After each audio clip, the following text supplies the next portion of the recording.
Welcome to the Related Anna Shalina podcast. Today's guest is the sensational Erin Kyna. Erin is a coach, healer, and teacher who's based in Bali and has dedicated her work to guiding women to their path of healing and empowerment. Over the past 10 years, she has helped numerous clients discover their unique alignment through life-altering lessons in spirituality, sexuality, and self-love. Erin's unique perspectives, beliefs, and ideas stem from her own radical healing journey, overcoming deep emotional pain, abuse, addiction, as well as her mentorship from world-class teachers. Erin is also the podcast host of Romantic Hardcore, which you can find on all the platforms. So if you like what you hear in this episode, you can head on over to her podcast and listen to lots more where that came from.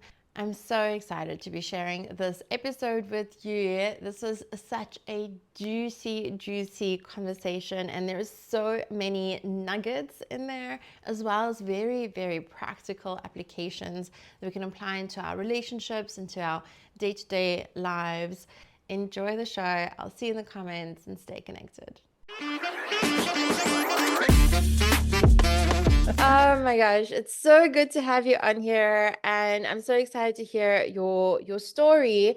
But before we get into your story, I'm curious if we could start at like the beginning. What are some of the things from childhood that have informed the person you've become in your adulthood? Wow, that's a brilliant question. I'm going to put a trigger warning on this one too, because I had a very abusive start to life, actually. And there's a thing called the Adverse Childhood Experiences Test, the ACEs test, and it's a very oversimplified way of measuring how many traumatic things that children can go through that then lead to ongoing health problems later in life. And I have a very high ACEs score. I actually have 7 out of 10, which they say leads to a 100% chance of diagnosis of mental health issues. So I think if you spoke to my brother, he would say we had a very different childhood, even though many of the things we experienced were the same. There was definitely sexual abuse in my childhood that my brother didn't experience. But I think what really amplified it is less about what happens outside of you, but more how you respond to those traumas. And I'm an extremely sensitive person. I'm emotionally sensitive. I'm energetically sensitive. I'm very psychic and intuitive. So you put someone like my brother, who's much more resilient, easygoing guy, or a very hypersensitive child into the same experience, they're having two very different internal experiences, which can then be interpreted by the body and the system as trauma. So what feels very traumatic to me may not be the same to someone else, but being such a very deep, intense, extreme, sensitive child and being raised in a very emotionally avoidant and dysfunctional, toxic family system has completely defined who I've become as an adult. It is like the core of it, really. That I was born with these inherent qualities, and I would also say a great deal of tenacity and strength to overcome such trauma, and B, these external circumstances and challenges. And those two things combined have been the driving force in my life. I'm so grateful to have the ambition that I have and to be able to apply that ambition to personal growth and development, because I'm like running away from my past. I'm trying to leave it as far behind as I can and like continually move forward and take all of these experiences that I've had and turn them into something that I can use positively in my life. I refuse to be victimized. And of course, I have been the victim to many things. And sometimes that level of trauma gets the better of me and I don't function as well as I want to. But at the end of the day, I have this mindset that's like, this is all designed to serve me. This is all something that my soul chose, perfectly scripted for my greatest growth. Like, what's my potential in this? What's my gift in this? How is this here to serve me? And I've just taken all of those challenges and flipped them around and used them as like stepping stones, really, to grow my life to what it is today. Wow.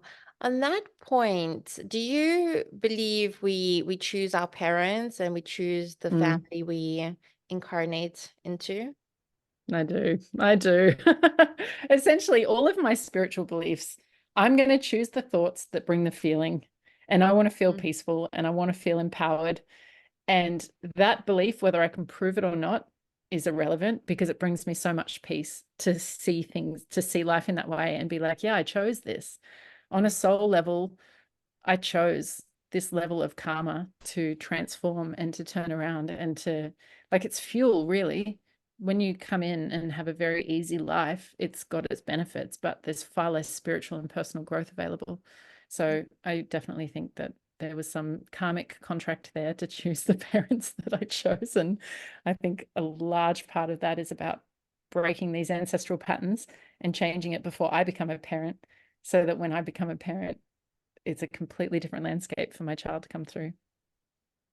Beautiful. I have a very similar belief, and I asked the question, like, is it useful? Is this belief like similar for Mm, you, where like, what is the feeling that it provides me, and what's the alternative? So the alternative is that I didn't choose this, and I'm just like doing the best I can with it. And what's more yeah. useful, to believe that, or to believe that I am empowered and I chose this and it's all serving me?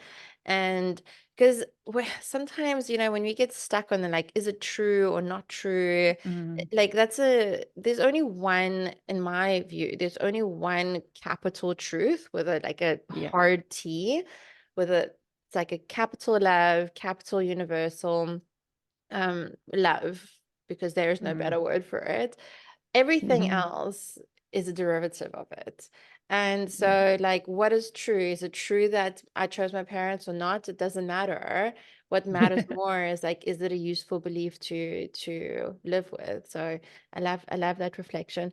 I'd love to more about like your craft, your work, and was there a particular pivotal moment that led you to this path that you are on today? Mm. There have been quite a few, actually.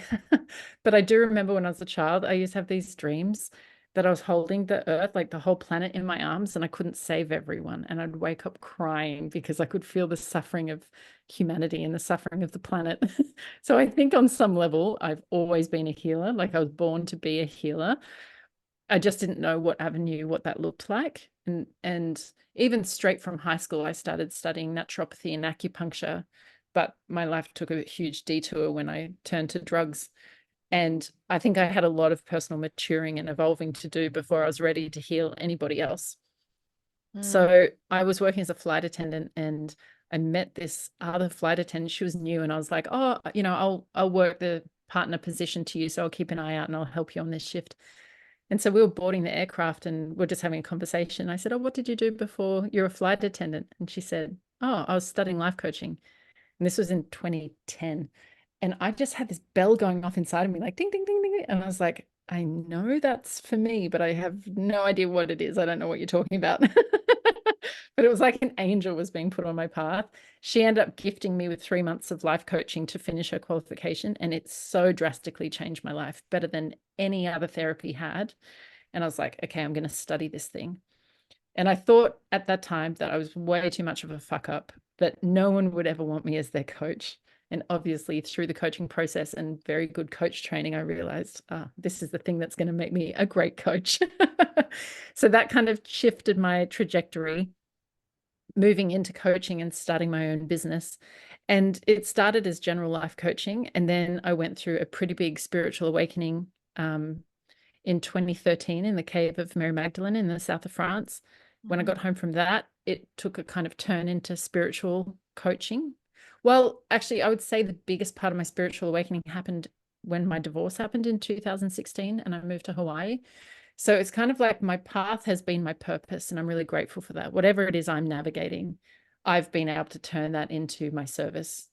mhm. And after the spiritual awakening, I went through a massive sexual awakening and my work turned very sexual, which is very funny because people have asked me for sexuality coaching for 2 decades. I remember when I was 20, my ex-wife was like, you're going to help people with their sexuality. And I was like, no, never. So much internalized shame and like, no. But Yeah. clients would always ask me for sexuality coaching and sexuality healing. And I was just resisting, resisting, resisting, resisting. But it's like life was already prodding me. Life already had a plan. And it was just up to me to continue to do the inner work and clear all the things that stand in the way of that. So I feel like every aspect of my life just continues to guide my purpose and how I'm here to serve. And, I do want to be a mother. And I turned 42 this year, so it's really on my mind. And I know that once that chapter comes, that my work is going to turn that way too. And that there'll be lessons and things I'm growing through motherhood that I then turn into offerings and support of other women in that position. So I feel really lucky that I just keep working on myself and it turns into gold for me and for others. Wow. I want to rewind a little bit to where you talked about turning to drugs, because Mm-hmm. I have a really part of my story is numbing through alcohol. So that was my coping Mm. mechanism. And one of the things that I also resonate with you is at first I had lots of shame about it, like me being so young and having a problem. I thought it was like an older person's thing. Like that was like Mm. my preconceived incorrect notion. And now that I'm working on it and technically on the other side of it as much as I can be today, what I've come to realize is like I'm so glad that's out of my way before my kids come into Mm. my life. You know, Yes. like I got the gift to like get it so with the onset so quickly and so strong in such a young age, so that I can alchemize it, heal it, and then I can be a better person for my offspring. So Yeah. that's really beautiful what you said. But I'd love to hear more about your story Mm. with drugs. Like, what was it that you were numbing, or like what was the coping mechanism for? Yeah, I was going to say you hit the nail on the head there with the numbing. I just had so much emotional pain and I had absolutely no strategies whatsoever. I had no empowerment. Nobody had ever told me that I had a choice about anything, that I could choose my thoughts or that I could heal. And I was such a deep and complex person that anytime I had received therapy, it never felt like it was really doing much, and I always felt misunderstood and like that person didn't get me. And I think there's also part of me that loves to push the edges. There's a rebel inside of me that wants to do what I'm being told I'm not allowed to do.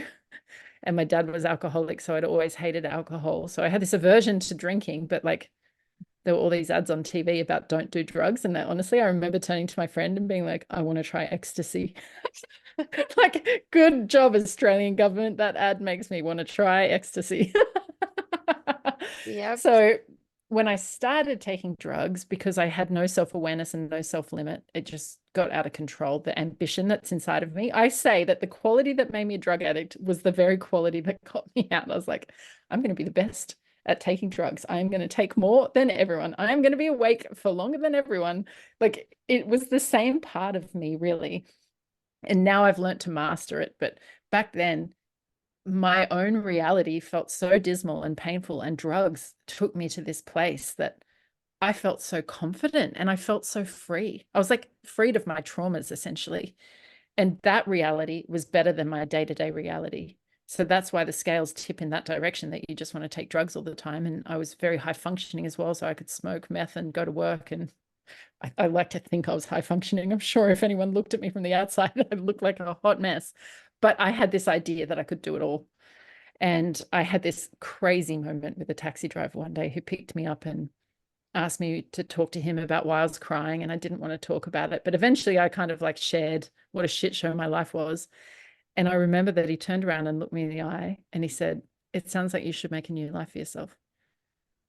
And I was like, fuck, that's what a stranger thinks of my life. Like, that's pretty embarrassing. But B, can I do that? That was like literally the first time someone gave me an empowering thought of like, you can create a new life for yourself. And in that day, I changed direction. I was like, right, on a new path. Like, it was so instantaneous.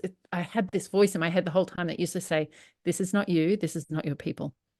And it felt gross. It's a really low vibration being a drug addict. Mhm. You're around everyone's pain. You're around really shoddy behaviors. You're behaving in a shoddy way. Like, Mhm. ugh, it gives me the creeps even now thinking about it and having those memories and going back to those places. The vibration is so different from my current reality. So yeah, I started to turn my life around. But interestingly, when I had a spiritual awakening, and I think I came into this life as a spiritual being, like I wanted to be a nun when I was 5. And my Wow. whole family are atheists, like they're hardcore atheists who told me that religion is for weak and stupid people who can't get through life without lying to themselves, and that God is a bad word. And so in some ways, I feel robbed of that natural inclination to turn towards God. But it's also benefited me to go and find my own truth and not to be indoctrinated into a religion, but actually have my own inner experience with what I would call God and, spiritual teachers like Jesus and Mother Mary. But when I had that spiritual awakening and I really connected spiritually, I was like, this is the MDMA. And actually, like 10 years after I last took drugs, I was on a date and he had MDMA and I was like, no, I don't want it. I don't need it. Like, I don't take drugs anymore. But he kept like nudging me, like, come on, come on. And I was like, yeah, fuck it. Why not? I'm here for the full experience of life. Like, why not? And I took the MDMA and I came down and I was like, Oh, wow, I'm actually higher than the drugs. Before, the drugs used to give me the high, but now my natural experience of life is higher. And so that's why I started calling myself MDMA in human form. I was like, I am wow. the drug now. So it was a cool experience to show me, like, I don't need that, but it let me reflect on the fact that I believe my drug addiction was a replacement for God. It was a synthesized seeking of that feeling that I now get through my spiritual connection. There was peace, there was relief, there was joy, there was happiness and connection, like things that I didn't have in my daily reality, but that ecstasy would bring us together as a community and like take us to those heights. But it's all an illusion ultimately. If you're getting it through drugs, you're getting it through a chemical substitute that it taxes your body. You have a come down. There's a lot of prices to pay. It's kind of like snakes and ladders. Yeah, it'll give you a moment of these higher frequencies, but you come crashing down and you have to do the work to integrate, if people are doing mushrooms or ketamine. So I feel like actually that was just the part of me that was seeking God, that was seeking relief and love and acceptance. And now, luckily, I have it in my life every day. And the thought of taking drugs just makes me shudder. Like I just couldn't imagine putting anything chemical, pharmaceutical in my body for a glimpse of a high that I then pay a price to come down from. Mm. So many parts of what you just said, Erin, touched really, really deep parts in my heart Mm,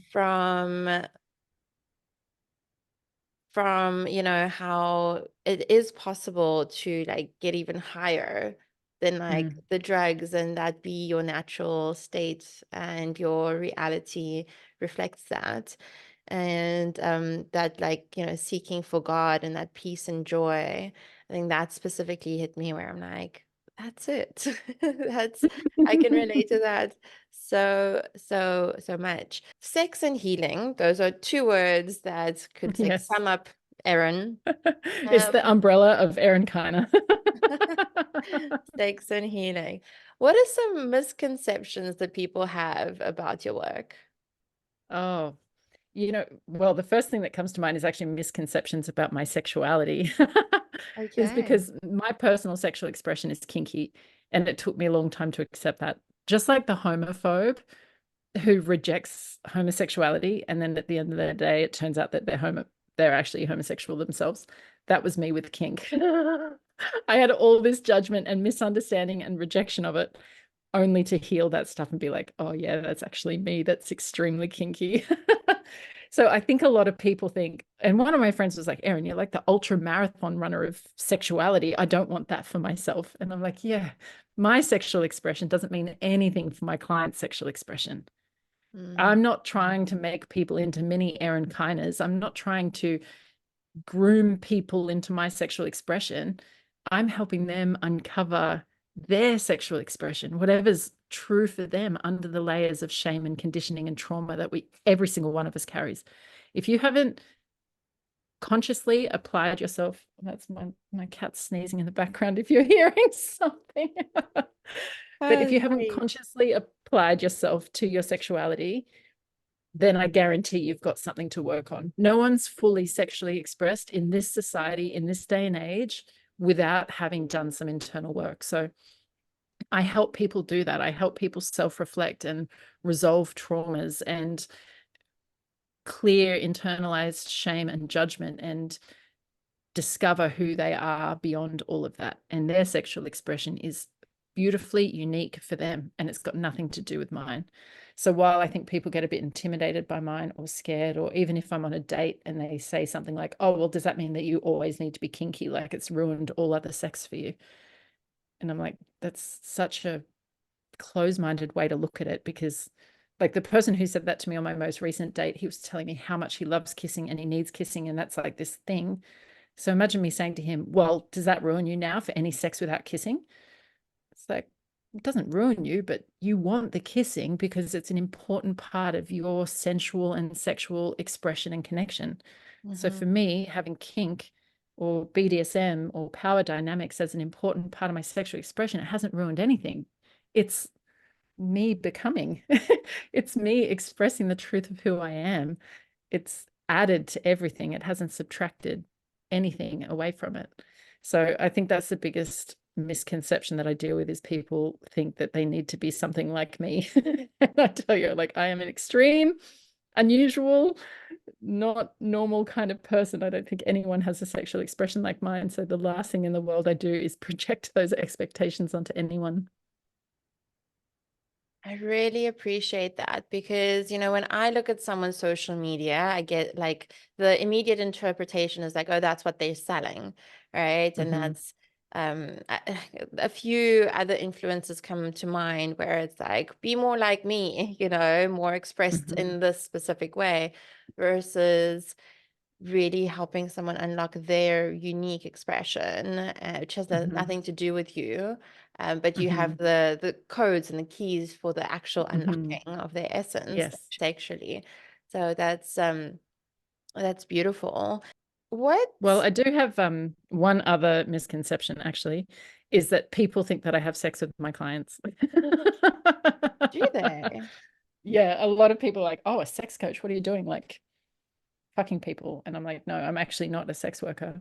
It's not part of my natural sexual expression. I have no problem with the people who feel very empowered and find their natural purpose through that, but that's not how my arousal and my turn on works. I can't I don't want to express sexuality with someone that I don't feel a deep emotional and romantic connection with. So my sexuality is for me. I'm very comfortable being in the eros and in the sexual environment with other people, and actually like being in the bed with a couple and coaching them, like that is absolutely fine. But it's not about my sexuality. It's not me using my eroticism to turn them on or to get them places or giving them access to me.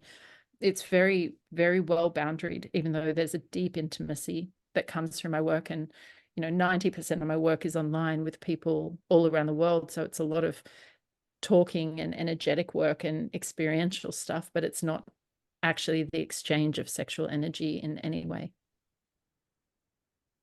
Interesting, because that's not where my head goes at I all when I know, hear of a sex but you're coach. conscious, girl. If I'm telling some guy at the Australian pub in Bali that I work as a sex coach, you can imagine where their brain goes and what they think. If they haven't been exposed to this world, they just think, oh, she's a fancy sex worker, really. Yeah. Yeah, it's interesting. Like, even, everyone has cognitive biases in terms of like the Mhm. people that we speak to and like what's normal in our worlds and conversations. And then we step into a different world and you're just like, oh, it's different Yes. realms of ideas completely. So yeah, Mhm. I get it. Um, I'm curious, what do you think modern relationships can learn or take from like ancient healing practices? Like, what is it that's missing in like modern relationships these days that Mm. yeah, like I said, ancient healing practices could teach them? Mm. That's a great question. My first thought about what modern relationships are missing, I think what we're largely missing is good role models for healthy relating. We're all kind of using our parents and our family relationships as the template for learning what relationships are all about. And we basically go and replay the same patterns until we learn something new. And I feel like, it's kind of different now, but we're the leading edge of healthy relationships. A lot of people don't have the conversations that you and I have very naturally. They don't have the language and communication skills to have the conversations that we have, or the self-awareness to be able to own what their trigger is or what's coming up for them, or own their stuff without just arguing or projecting and things like that. So I think largely we're missing healthy demonstrations of relationships. But the first thing I think about when I think about ancient relationships is just how unconventionally things were done in ancient times. We have this modern framework of what a relationship needs to look like that most people are unhappy in, and that cheating is unbelievably prevalent in, which I don't have a problem with cheating. I have a problem with the cause of the cheating, what's underneath that leads people to do it. Yeah. I think many people are naturally more open or polyamorous, or there's just so many unconventional ways that we can relate, where we can really modify and create a unique relationship based on the two or more people that are in it, rather than being like, oh, this is what marriage looks like, or this is where the institution of marriage came from, or this is what the church says. Or probably the most bizarre thing to me altogether is that marriage is a government process. Like that the government is involved in it, that it's legal, and the government has a say in when you can get divorced and why you can get divorced. Like, I just don't think that our relationship should be dictated by a governmental body in any way. It's so weird to me. Mm-hmm. I sit outside of the government in many ways, like I'm a bit of a non-conformist. So when you look back and you realize that, you see how fucking bizarre it is that you need the government's approval, and that you need the government's approval to separate from a marriage as well. Like, if people are unhappy, why are they not free to divorce? Why is someone else ever dictating whether they should or shouldn't get divorced? To me, we should be looking for happy and healthy people, not married people for the sake of marrying.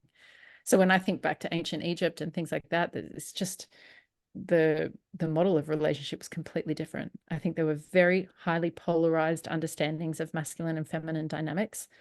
And I think that's been lost a lot in modern day relating. Yeah. Like, certainly the Australian culture, the British culture, the Canadian culture, one similar to mine, they have a much more neutralized masculine and feminine, and not clearly defined roles. And I see that as a bit of a pendulum swing away from the unhealthy gender roles of our grandparents. But I think we need to come back to a healthy middle ground where we do have quite a distinct polarization from masculine and feminine. I think the feminine on the planet at this time is craving a stronger masculine, is craving protection and provision, and wants to express femininity, but we don't have the safety to do so. The world is really not safe for the feminine at this time, and for a really long time, actually. So when I think ancient, I think Egypt, and I think of very amazingly clearly defined masculine and feminine energetics and dynamics. Yeah. And what would be some some steps and some things that we could do to start to define those and to be more healthily polarized in those roles and in those opposites? Well, I was actually talking about this with a client today, and she relates to me, and I'm sure that you would relate, and probably many people listening relate, is craving to be feminine and wanting to be feminine, but ending up just being quite masculine, doing it all herself, taking a lot of responsibility on her shoulders, not really feeling like she's got a man stepping up and providing for her, but maybe more turns into a mothering kind of energy towards the masculine. I think that that's very common for many of us. Like, we yearn to be really feminine and to be free and to be soft and to be open, but we have this habitual way of being more masculine. And many people tell me I need to be more feminine, which I hate. Because I think if you want us to be more feminine, change the world for us. Create a safer world, and we will naturally be more feminine. But to expect us to be more feminine when the environment isn't the right environment, it's not going to happen. It hurts us in some level to make ourselves so soft and so open and so vulnerable when we're not well protected. So we tend to be the protection for ourselves. We tend to carry a bit of an armor and a masculine edge and resilience, and we become our own masculine protector and provider a lot of the times. So I think one of the best things that we can do if we're in a relationship dynamic is just really talk about, what does masculine mean to you? What does feminine mean to you? What does masculine mean to me? What does feminine mean to me? Can we get roughly on the same page with what that even means? Because people will have drastically different ideas about it. And then from that place, what can we do for each other? How can I create the environment for you to be more feminine? How can I serve you to be more masculine? It's not about just putting our hands on our hips and saying, you be more this. It's actually this interplay and exchange of us serving each other. And this is the same in same-sex relationships, maybe even more so. I was in a same-sex relationship for 13 years, and the masculine and feminine polarity in that is not clearly defined. There's some areas of life where I'm masculine and some where I'm feminine, and some where she's more masculine and some where she's more feminine. So we can still create that dynamic if we get it all down on paper and say, in this area of life, I really love being feminine. And this is what I would love to receive. In order for me to be more feminine, this is what I'd like to receive. And is that person available to offer that? Is that what they want? Do they want to take on the responsibility of masculinity or not? There's many men who don't want the extra responsibility of being more masculine. And that's just a reflection of where they're at. And that's okay. It just might not be the person for you. If you want to become more feminine and that person doesn't want to, it's a big responsibility to be the masculine, but it should be fed by the feminine. And with a healthy masculine, they want to be that. They get a large reward from being more masculine and being a protector and provider. I love how you said, like, don't tell me to be more feminine, create the environment for me to be more feminine. And that goes for so many things that we wish for other people, whether it's like, Mm-hmm. Obedience from our kids or whatever we're trying to get from other people. Like, don't tell them to be more obedient, create an environment where they want to be more obedient, where they Yeah, get the that's so reward, like true. you said. So that just like Yeah. permeates into so many different relating aspects.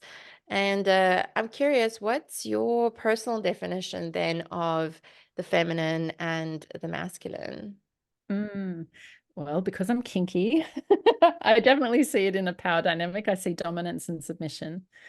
I see the Is it leader. just because you're kinky, or is there like other reasons I that think that's there's truth also, in it.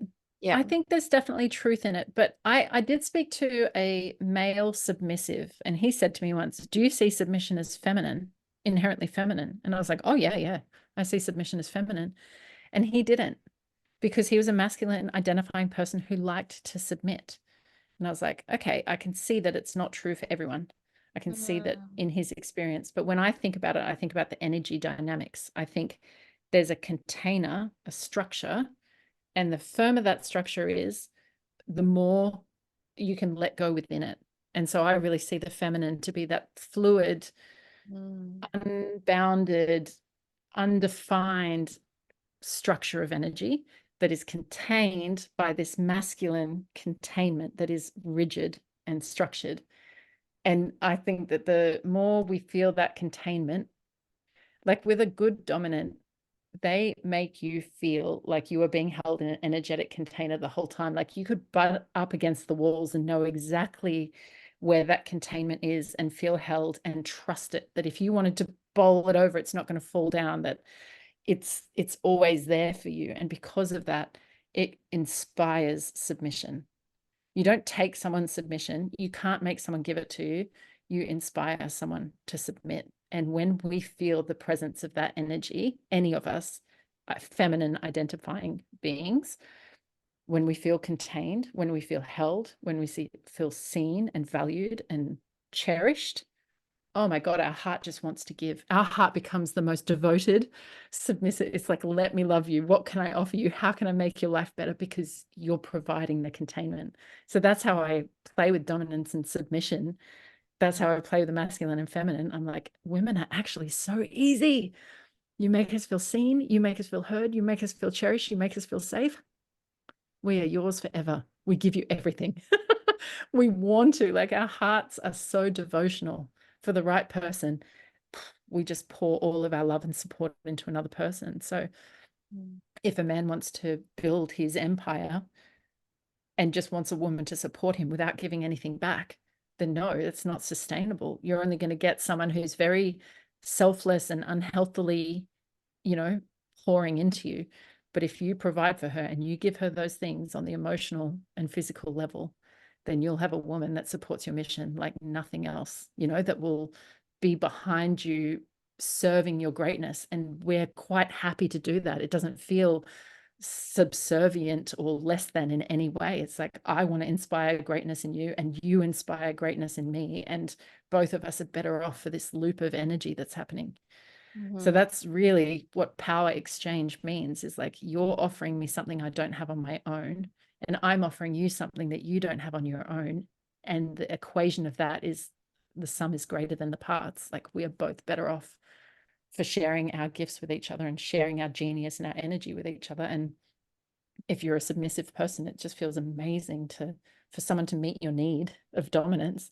And if you're a dominant person, it feels freaking amazing to have someone submit to you. So it's just like this, you've got to be, it can devolve into codependency. I've seen this become a very codependent pattern as well. It's not, to me, it's not about losing yourself in that. It's about being a very whole and complete and self-sustaining person, and adding this on top of that, that we're not going to be at a loss or a lack if that's the relationship separates. Like, we're going to be okay. Like, of course there's a lack, because when we're supported, we can all do better in life, but we're not going to be destroyed by the lack of the presence of the other person. Yeah, beautiful. I love that visual of the container and the fluidity inside. I want to ask about something you touched on earlier that really like rang a bit of a bell in my head, which was you said most people in your experience are more polyamorous than they think, or they give themselves permission to admit to. What do you mean by that? And what can you elaborate on that a bit more? Well, I think this is one of the reasons why we see a really high prevalence of cheating, both in men and women. I think that the modern relationship structure basically says, when you fall in love with that person, you shouldn't feel attraction to anyone else forevermore. And that person should be your everything and meet all your needs. But I think that's very unrealistic, and that's not how it happens. So people are in these relationships where they don't feel fully met, where their needs aren't fully met, where they still have natural chemistry with other people, and that can then lead to cheating. But in my world and the relationship structures that we have, we don't lie about that and we don't hide it. And it's not bad or wrong. It's not saying you're less of a woman, or you're not good enough for me, or there's a problem with you because now I'm attracted to her. We can recognize that both of those things can exist at once, that you can be deeply in love with someone and still feel attraction or chemistry to someone else. So I don't think everyone's designed to maintain multiple relationships. I think only a smaller percentage of humans are, but when it's true for them, it's so freaking true for them. Oh my God. When you meet someone who's genuinely poly, it tends to be that they've always expressed their relationships that way and felt a huge amount of guilt and shame for it. And then when they understand that it's okay and you can do this in a consensual and conscious way, oh my God, life becomes so much easier. They're not hurting anyone by doing what they're doing. Their heart is genuinely designed to have multiple relationships at once. But I think very few of us are strictly monogamous. I think it's far smaller than what we see in terms of how many monogamous relationships are on the planet at this time. So I believe in openness. I personally don't want to maintain multiple relationships, although I've done basically every relating style. I want the freedom to be me, and I don't want me being me to be something that destroys or hurts another person. And that scares me about monogamy, is, would me being me hurt someone else who has an expectation of like there shouldn't be anyone else involved? Because I love chemistry, I love flirting, I love seduction, I love engagement with other humans. If I came across, and I'm bisexual too, which also complicates things for monogamy, but if I came across someone that I felt that chemistry with, the authentic part of me wants to be open and honest about that. Whether you act on it or not is a completely different question. But often in monogamy, even that's not allowed. You're not allowed to energetically engage with someone else or feel the chemistry or be honest about it. So I don't know if monogamy could be for me. None of my relationships have ever been monogamous. They've all naturally gone down this pathway. So when I think about having a child, I want a certain level of monogamy. I want a deep loyalty, deep loyalty and prioritization. Like, you are my person and we Mm. have each other's backs and we are so solid. But from that place, I still want some level of sexual freedom. I don't want you to go out and get a relationship and me to go out and get a relationship, but together as a unit to still be able to explore and express sexuality in diverse ways. That's that's the best that I can imagine that I want at this time, but you just don't know until you know. You know, I might meet someone who fulfills me in a way I couldn't even imagine, who makes everyone pale in comparison, and I can't imagine being with anyone else. I'm Yeah. open to the fact that that might be it, but I don't know. So yeah, I wish for humanity that we had more freedom to talk about this, and that we each had enough personal security that when your partner feels a spark or a chemistry with someone else, that we don't immediately internalize that as there's something wrong with me, because Mm-hmm. it really does not mean that. It's like a parent having multiple children. You just can love more, and it's a different kind of love for each child, but it doesn't make the first child less lovable because now you feel more love. And I feel like human relationships are exactly the same way. It doesn't diminish the love I have with one person at all. What I wanted to share, like from my experience, whenever I've been threatened by the idea of polyamory or someone being attracted or interested in, or my partner, not someone, my partner being attracted or interested in someone else, it's always led to my own insecurities. It's always, it's Mhm. like, it's something for me to address and work on versus like an outside. Whenever I'm like feeling Mhm. 100% secure in myself, there is like, nothing could like, fuck with Yeah. us. It's like, Yeah. so I find that by externalizing, it's like, oh, we're not going to talk about, we're holding on to our insecurities like a security blanket, and Mhm. it's doesn't work long term.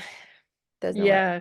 long term. And I think, like, at the end of the day, some people truly are monogamous, and the idea of another person is going to trigger them no matter what. And you cannot personally develop your way out of having preferences and boundaries. So I think it's necessary that we all do that inner work when it's there, to get to the place that we're really clear about what's right for us. Because there are some people that just, they're not wired that way to be okay with that. And that's perfectly okay, as long as it's not coming from some attachment trauma or abandonment issue or deep insecurity. So it's a fine line that requires a lot of self-awareness, but it I just feel like relationships are the most powerful tool for us to see ourselves. So much growth comes through relationships. We can do a lot of work on our own, but it's other people that hold up the mirror to show us our stuff to go deeper. Yeah. And on that note, if you could pass any universal law or rule for relationships, what would it be? Mm. Well, part of me is like, I don't believe that there should be laws around relationships. But if I could pass the universal standard for relationships, it would be radical honesty and authenticity. Let me say radical authenticity and honesty. I think the authenticity has to come first. That we all relate from a place of deep wholeness and deep acceptance of who we are, that we integrate our shadow, that we own our light and our dark, and that we show up as our whole selves, and we stop trying to change ourselves and others in order to earn love or to fit into relationships or to keep a relationship. That would be the biggest problem that I see, is like people that don't really get along are trying to make a relationship work by trying to make the other person different or trying to make themselves different. And being radically authentic is very rare on our planet at this time. So I would love to just wave a magic wand and empower everyone in that way. Like, can you imagine how many relationships would immediately Disintegrate. break down? Yep. Oh, it's, Like, I would say not yep, 80 to 90% of relationships on this planet at this time would break down if everyone truly stepped into their most authentic self. yeah. I'm also getting the visual of what's that movie with Ricky Gervais where he's just like they just tell the truth. It's Oh, I don't know it. You don't know it. I'll send it to you and I'll add it into this podcast. But there's this movie where they just like say the truth and they go on this date about how like oh, like you're so average and he thinks she's so beautiful and like all of these like very honest. Anyways, I have to share it with you. It's actually brilliant. Yes. But Well, um that's why I put radical honesty second, actually, because sometimes it can be destructive to be so honest. Like, I think when we're sharing something honest, we have to ask, who is it for? Like, mhm. is this a beneficial and supportive and empowering truth, or is this unnecessarily destructive? Sometimes, if it's unnecessarily destructive, it doesn't need to be said. Like, there's a lot of truth around us all the time that doesn't need to be pointed out or had our attention drawn to it. Like, if someone has terrible teeth, there's no point in saying, you have terrible teeth. Like, who is that for? Who is benefiting from that? That it might be the truth, but it doesn't necessarily serve anything. So I think from that place of authenticity, then yeah, we're really truthful about ourselves. You know, we share our personal truth rather than projecting or pointing out or telling other people the truth. Because yeah, imagine going on a date and they go, wow, you're really beautiful. And I say, yeah, you're average. like, Exactly. like what quality of relationship are we building there? I'm so glad that you actually discern those two things, the authenticity and the honesty, because just because you think it's honest or you think it doesn't mean it's the most authentic thing to say. Mm, And I've recently come to this realization about authenticity because I'm like, how do I show all these parts of myself, like so that people mhm, aren't attached to the light or the dark or whatever. mhm. And it just dawned on me that like the only way that I can be authentic is really just only to be authentic and like present in the present moment. Mhm. So instead of like going to my past and my future and all these different thoughts of like trying to Mm, show or portray something that like, yes. or even proving that I'm authentic, right? Like this is the authentic Yes. me. And like none of that works. And what actually works is just like being like truly present and just like sharing what's alive in me right now.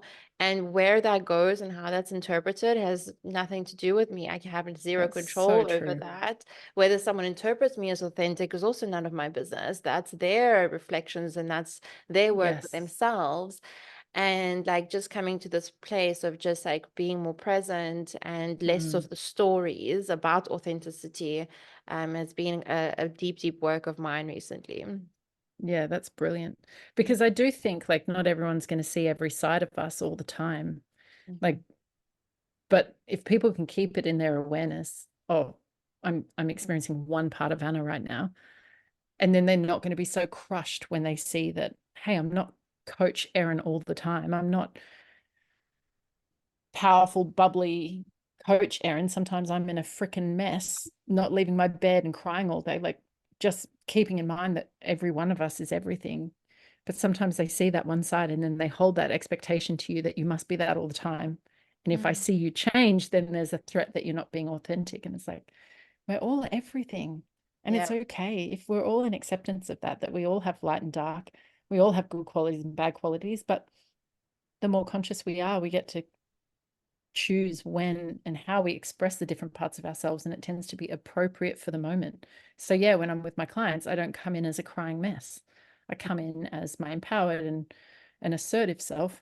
And then when I'm processing my own stuff with my friends, they see a very different version that some people would be like, that girl calls herself a coach. Yes, it's okay to be all of that if there's authenticity. And even as a coach and on my podcast, I often share what I'm working through. I like, none of us should be going out there saying my life is perfect, look at me as a coach, my relationships and my sexuality is perfect. Like, no, we're all flawed human beings, we're all working through something at some time. It's Mhm. being authentic about that too that's powerful. Yeah. Yeah. And I'd love to ask, like, in terms of routines and habits that have supported your journey of healing and success, what are some that stand out for you that have been critical for you? Mm. Well, in human design, if you know anything about human design, I'm a 3-6. which is the rarest of the line types actually, but it's the experimenter essentially. Like we throw ourselves into everything. So at different times of my life, I've had so many different ones, but none of them remain consistent. Whatever I'm passionate about at that time, I go right to the depths. Like I can't get enough of learning about it. But then at some point it kind of shifts. What I would say is that spiritual practices are incredibly nourishing for me. And at the moment, that's praying. I pray with a friend every day. And I love to sing kirtan. I love to chant. Those two things are serving me greatly. Beautiful. I also love to journal, and journaling as a practice changes for me a lot depending on where I'm at as well. There was one point where I got into a relationship, and when a relationship is here to up level you in a massive way, it triggers all of your shit and you feel like crap. So I went into this relationship. It was almost like when you decide to go on a detox and all of a sudden you're eating very pure, high quality, clean food. It's a beautiful frequency that you're putting into your body, but your body purges out all the old stuff. Love can do that to us. When we attract a higher frequency of love we've ever had, then all the old shit that's not aligned with that, all the old stories, they have to purge up and out. So I was going into this amazing, life-changing, the deepest love I've ever known. And I had so much of my own personal shit coming up, it wasn't funny. So every day I would sit and journal. And I think, what is that belief that's gripping me today? You know, whether I'm not good enough, whether he's going to leave me, whether he's going to choose someone else. And I'd find that biggest pain point, and then I'd write 15 pieces of evidence that that can't possibly be true. So I ended up creating this whole journal full of truth about me. So at any point you could open it up and read a whole page of like, here is evidence as to why you're not going to be abandoned. Here is evidence as to why you're good enough just as you are. Like that was an amazing practice that I really needed at that time. At the moment, my journaling is more like praying. It's just written prayers. It's just giving thanks in advance for everything that I desire to call into my life and expressing gratitude for everything that's here right now. So I think that they would be my kind of critical practices that also they connect me to spirit, but they connect me to myself. And if you have a habit of losing yourself in relationships or getting swept up in something and self-abandoning, then actually they're incredibly powerful tools at staying in our center and remembering that we are whole and complete. And that I think I was aiming for that in relationships for so long, wanting to be so whole and complete and not yearning and not wanting something outside of myself. And it seemed probably impossible. And like, yeah, nice theory, everyone in the relating world. Like we're humans and we need each other. But actually, I feel like I have arrived at a place where I feel really content and my life feels full and I have a lot of things that nourish me and fill me up. And I really feel like a relationship at this point will be such a beautiful addition. And it's okay if it's not present right now. Or if I meet someone, I don't have that grasping yearning of like, are you the one? Are you like, I need you in my life? Like I'm struggling without having someone in my life. All of that's kind of dissolved and I feel really grounded. So those are the practices that I need to maintain. I think connection to self practices so that when relationships come up, it's okay. You know, you take the pressure and the expectation off it that it has to be something. You're not going to suffer if it doesn't go the way you want to. It's just like, I'm okay. I'm going to be okay. Yeah. When you say praying, because that word can be quite a loaded word for lots of Mm, people. What does that mm. specifically mean to you? If you could share more of like, what does praying mean for you, or how do you actually practically do it? Yeah. So given that I wasn't raised in a religious environment, like an anti-religious environment, I don't have any negative association with praying. My praying has always just kind of come from this natural conversation or dialogue that I've wanted to have with the creator, what I call the beloved creator. That's how I open every prayer. I'm like, beloved creator, thank you so much. Like that's my opening line every time. And it tends to just drop into this dialogue of like, I'm so grateful for the safety and the support and the nourishment I have around me. And I'm so grateful for the friends that fill me up. Like it tends to be quite a lot of focus on what I'm grateful for, which, you know, changes my energetic and emotional state as well. It really brings your awareness to it every day. The tiny things, the big things, the miraculous things that happened each day. And then I ask for what I want. And it's not from a place of lack necessarily. Sometimes I act as if I've already got it. I'm like, thank you so much for taking care of my business and helping me get to the next level. And I'm so grateful for the opportunities that you've provided. Thank you for opening the doors. Thank you for providing the resources. Thank you for clearing the blocks, standing between me and who I'm born to be. That tends to be a lot of it. And then recently, because I have a few friends going through some fertility things, I always pray for them.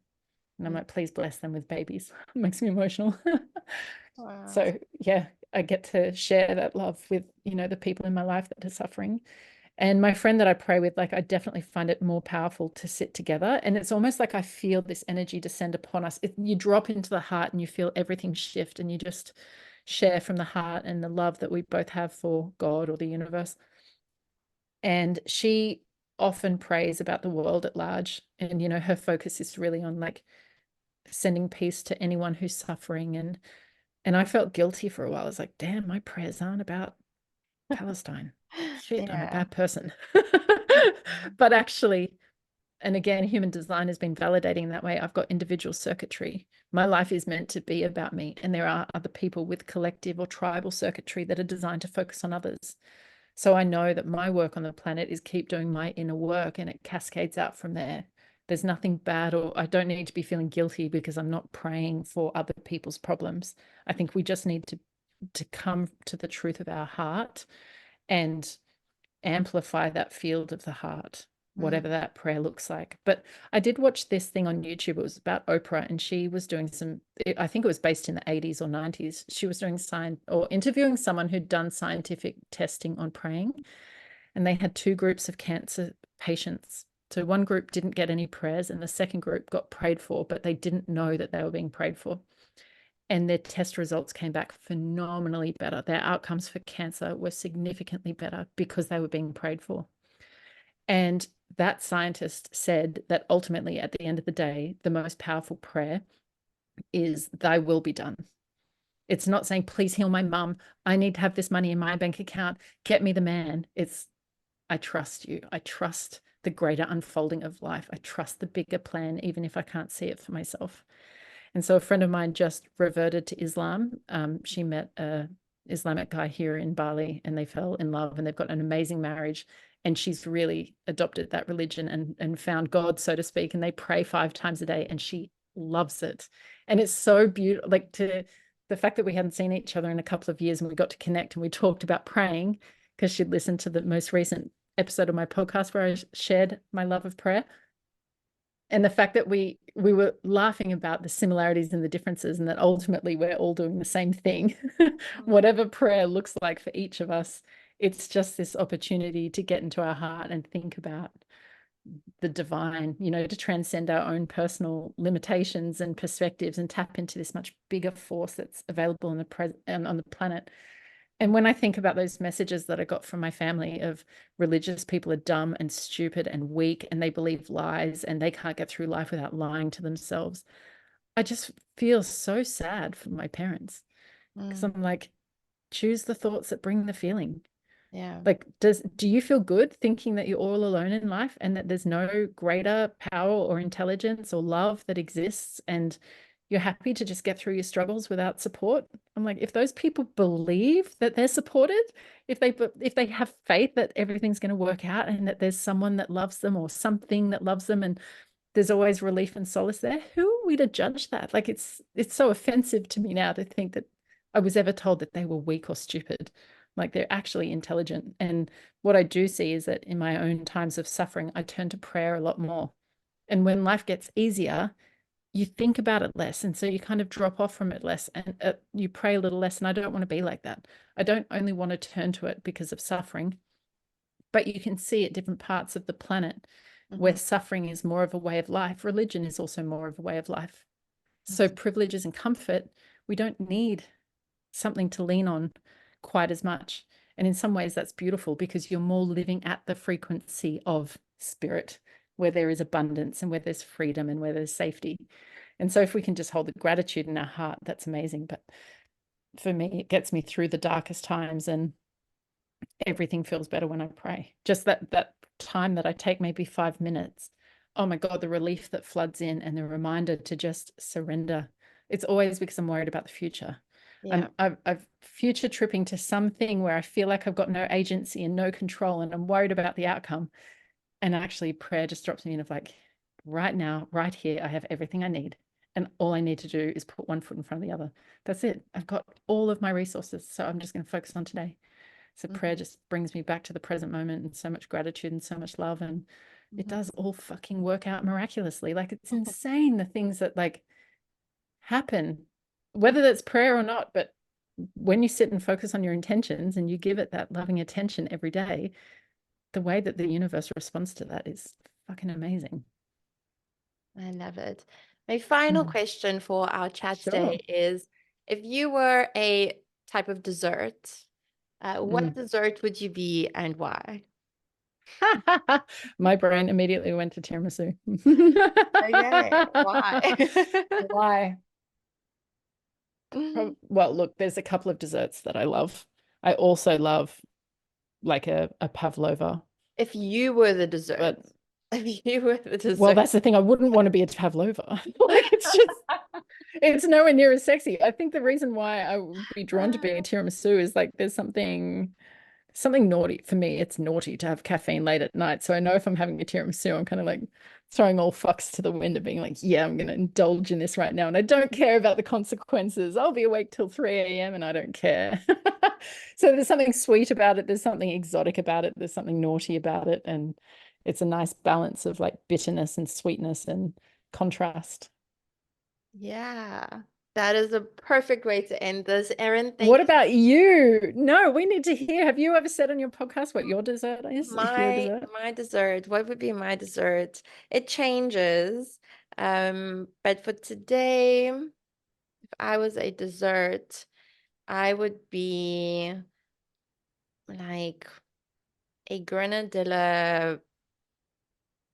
Um, I can't explain this. What is like a soft, like not a pudding, but something like fresh, Mm. grenadilla-ish, sparkly, like citrusy, um, but then we'll have like some dark chocolate sauce on it or something to like contrast the sweetness. Like you said, I do love contrast as well. Yeah. But yeah, for today I feel quite fresh and citrusy and grenadilla-y. So that's mine for today. Amazing. Amazing. Erin, you are such a gem. Thank you for being here. Thank you for sharing your stories. Where can people find you if they're curious to know more about your work and you? Where do people go? So I am the only Erin Kyna on the planet. My name is very easy to find. So my Instagram, my Facebook page, my website, my email, it's all essentially my name. So as soon as you put in Erin Kyna, you'll come across my podcast, my Instagram, you'll find links to working with me and short courses that I have. And yeah, Instagram is probably my favorite. Actually, I should say Instagram and my podcast are my favorite platforms for expression. Perfect. I'll link everything below. Great. So have a Thank you. beautiful day and thank you so much again. Thank you.